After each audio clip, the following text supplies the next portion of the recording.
All right, so guys, welcome to the training today. If you weren't aware, we're going over just kind of an introductory training for coaching. So the title of the training today is Coaching Secondary Wrestling, Practice Procedures, Fostering Relationships, and Admin Duties. So again, just kind of like an introductory presentation on coaching, kind of give you the basic guidelines, and kind of outline what you can expect as a high school coach.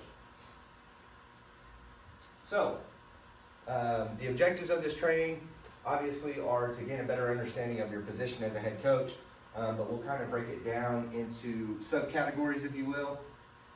I think the most important thing when starting a program or introducing yourself to a program that's already established is creating a culture. Understanding what your directive is, what kind of culture you want to create, creating a culture of success, fostering development, and getting your kids to that next level, opening up their ideas and their views and their perspectives on what they're capable of, things of that nature. Practice procedures and peaking. It's very important to have a plan when you're going into practice. Obviously, different aspects of practice can interrupt your flow, but having an overall directive and understanding where that falls in line with in terms of your season. So kind of segues into the peaking thing. How do we get our athletes to peak at the right time? How do we get them to be successful when they need to be? Activities to foster relationships. Fostering relationships within your community, within your school, with your kids, with your parents, with your coaches. This is just going to help create that culture and propel you towards success. Administrative duties and fundraising. So when I got into coaching, this was probably the thing that I was thinking least about. As a coach, really I was just coming to compete more, right? We're all in love with the sport, I would assume, and I found out really quickly that probably 80 to 90% of my job had absolutely nothing to do with wrestling and everything to do with these administrative duties that I'll talk about later. And then lastly, it's important to promote and celebrate the success of your team, celebrate small victories, understand where you're at in the progress and development of each individual athlete as a team, and then overall as a program. So understanding those different dynamics. Good little picture here of UCO's second national championship in a row last season. So who the heck am I? Why am I qualified to be doing this training? So if you weren't aware, on that title page, my name is Jamie Shawver. This is my second year as the head coach at Del City High School. Last year I was primarily involved with our boys program. This year I kind of had a dual role as the head coach of the boys and kind of the figurehead of the girls program. We operated out of the same room, so that kind of, it helps us in some ways and it prohibits us in others, but I think that we've done a really good job of bringing those programs together and kind of developing the same expectations and standards for both programs. I'm an alumni from Del City High School. I started there in 2009. Del City was just coming off a top 4 finish, and graduated in 2012. I was a member of the Oklahoma City University wrestling team from 2013 to 2016. I was a 2-time NAIA national qualifier during that time. I made the blood round twice, so I'm Mr. Almost. I'm a bronze level certified coach. Basically that means that I can coach on the national level in freestyle and Greco. So during those summer styles, those international styles, I'm able to coach at a very high level. I'm an M1 official, so I started in 2011 as a junior in high school, just kind of getting into it, getting exposed early on. Jerry Kuntz, if you're not aware, he's a National Wrestling Hall of Fame member, got me involved, did a small training actually at the OCU wrestling room, reached out to me individually, asked me if I'd like to participate. At that time, it was sort of a way for us to earn money and fund our trips to the Nationals. So that kind of kick-started my involvement on the officiating side. And then throughout college and kind of thereafter, while I was floating around the workplace, I remained involved. It was my way of staying connected to wrestling. I've been a national team coach for Oklahoma for the past couple of years, primarily with the 16 and under developmental team. But this year I'm also on our Fargo staff. I've coached several individuals on the national level. One of our athletes, DeAndre Butcham, is a two-time Greco All-American. Really hoping that he performs well this summer. And then lastly, I just think that it's important to note this. So while I was at Del City, my coach Ronnie James, this is him here. He's a member of the National Wrestling Hall of Fame as well. So Ronnie's brother David was the coach at UCO, won 5 national championships during his time there. Ronnie helped coach with his brother in the beginning of his career, and then was here at Del City for, I believe, about 25 years. Won the first ever, the inaugural dual state championship, and finished state runner-up twice. And then Wes Ruth, who is now the director of wrestling and volleyball for the OSSAA, was my assistant at that time. I did volunteer as an assistant during his time as head coach. He was here about 7. It's kind of murky because he sort of took over when Ronnie was on the tail end, and then was the head of the program himself. So he was here about a decade, very instrumental in, that turnover process after Ronnie left. And then lastly, Archie Randall, when I was at Oklahoma City University. Archie, if you're not aware, previously held the record for consecutive state titles in the state of Oklahoma with 11, until Tuttle broke it recently. So Archie and Ronnie are both Hall of Fame members. I was always taught, the best coaches are the best thieves. So in having all of this training, all of this exposure, seeing the sport from 3 different angles, as an athlete, as a coach, as an official, I feel like I've developed a very good understanding of what it takes to be successful individually, but also having been raised by these individuals, they kind of instilled, and I was able to witness their procedures and how they went about things, the routines that they had, and I think that really led to me being qualified.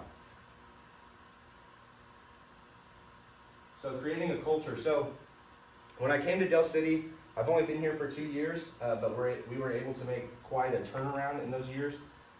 In the past decade, we haven't been in the top 5. In the past 5 years, we haven't been in the top 10. The 2 years before I took over the program, we were 1-23 in duels. And so I knew it was important that I wanted to establish a culture of success, of winning. I wanted that to be important. During that time, as wrestling kind of fell off, basketball and football were doing really well. So making wrestling cool again, making it something that kids wanted to do, they wanted to be there, it was exciting, people celebrated wrestling as a part of the school. I knew that was important. So over the past 2 years, last year we finished 10th. We had our first winning record in 3 years at 7-6, and then this year we finished 9-5, wrestled for a district title, finished regional runner-ups, and 4th at state. So actually scoring the most points we had in 15 years. So I knew that to go from this place of very down and kind of negative, I knew that we had a lot of work to do in establishing a culture, making the kids start to believe in themselves, making them think it's cool again, getting them excited about things. But that doesn't just relate to the kids, it relates to the community, to the school, through your admin, your staff, your parents, your alumni, any supporters of the program. So number 1 was establishing standards. What kind of things are we going to allow? What do we expect from our kids? One of the things that we always communicate to them is that it's not about how good you are, it's not about outcomes, it's about performance and effort. So making sure that they're giving their best effort every time they step on the mat, and letting them know that not just in wrestling but in life, it's not okay to give less than your best. Clearly communicating expectations. So this more so goes for your coaching staff, okay? Clearly communicating what it is you expect from them within their role, right? So determining roles and responsibilities of team. It's very important early on to establish what it is you expect from your team.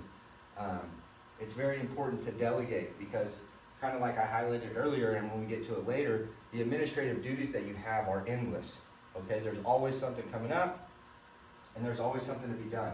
So making sure that everybody understands their role and what their responsibilities are, what their duties are when you go to a tournament, what their duties are when you're traveling, what are their duties during the week, who handles eligibility, who handles scheduling, who handles reservations, things of that nature, who's watching your budget.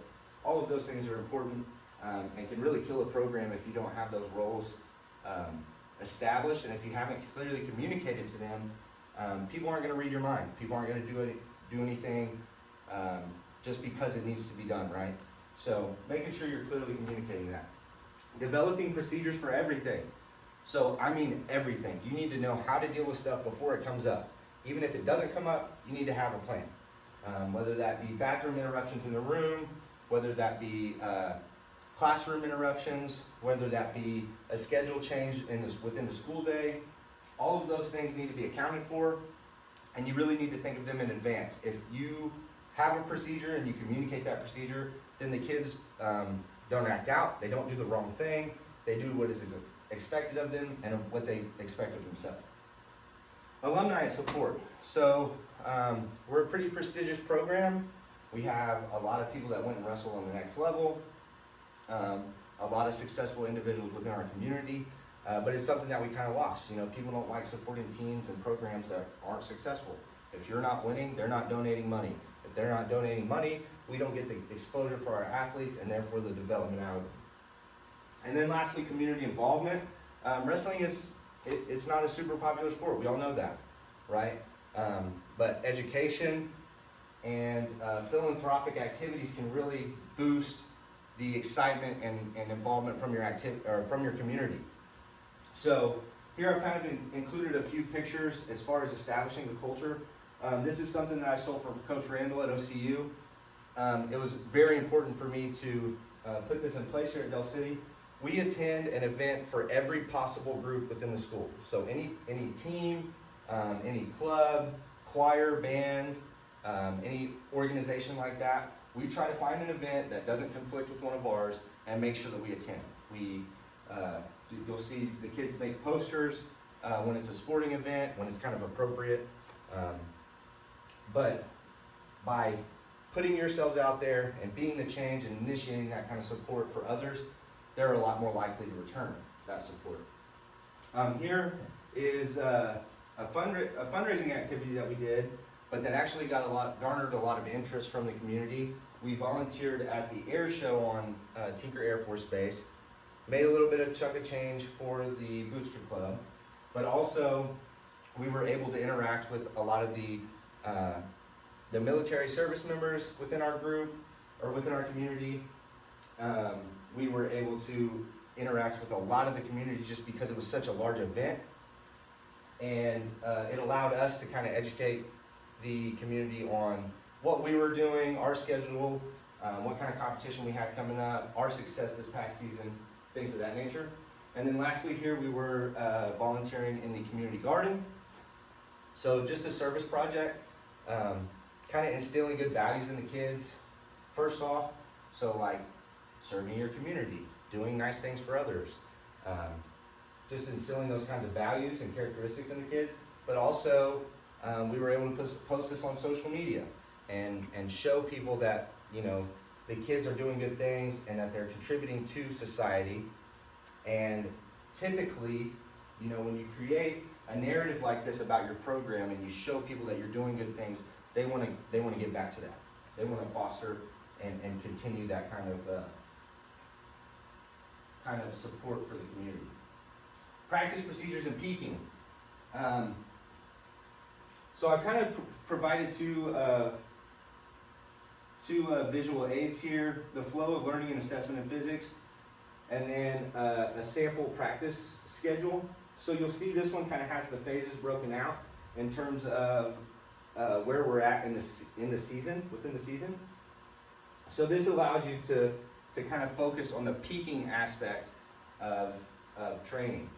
So practice procedures and peaking. So we kind of talked about how you want to make sure that you have procedures in place for everything. So what is the etiquette? What are the expectations of your kids within the room? And how do you handle those interruptions that come up, right? Again, if you're clearly communicating those things, then the kids know what to expect. When we travel, so not just within the room, but outside of the room as well. Travel's a big one, competition's a big one. How do they handle themselves during warm-up, throughout competition, and then thereafter? What is expected of them after they lose? What's expected of them after they win? Goals and flow, or schedule versus itinerary. So this is a big one for me. Understanding, so it'll kind of segue into this next one of practice types. But goals and flow, so like, how does this practice play into the season? And then what is the goal of this individual practice? So what is it that we're trying to do overall? And then what is it that we're trying to do within this individual segment? Does that make sense? So that's kind of what leads to your practice type. What are you trying to accomplish within that practice, right? It's very hard in a short amount of time with a bunch of kids asking questions at different stages of development. It's very hard to get all of these things done in one day. So we have open room. This allows the kids to come in, play with techniques that maybe individually they're suffering with or struggling with. Strength and conditioning, obviously that's a pretty standard one. Everybody can kind of do that together. And then live and technique. These are going to be the types of practices that you're going to utilize more often. And it's where you can really clean up skills, or you can allow kids to compete and experience and feel out those positions themselves, and then kind of revisit that maybe the next day or something of that nature. So we'll go ahead and break into some small groups. We're going to do a small activity called Change the Tire. So this activity, we're going to break into groups of 4. When you break into these groups, you guys are all going to come up with what are the basic things that you think need to be covered during a practice. How would it be structured? You'll bounce those ideas off of each other, and then we'll kind of come back and we'll discuss what the differences were.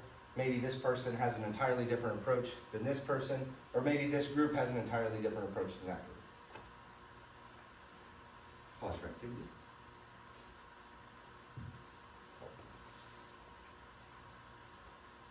So fostering relationships. It's hard to build a community. It's hard to have the trust of your athletes and the trust of your staff. It's hard for people to follow you if you haven't developed relationships and developed that trust with those people.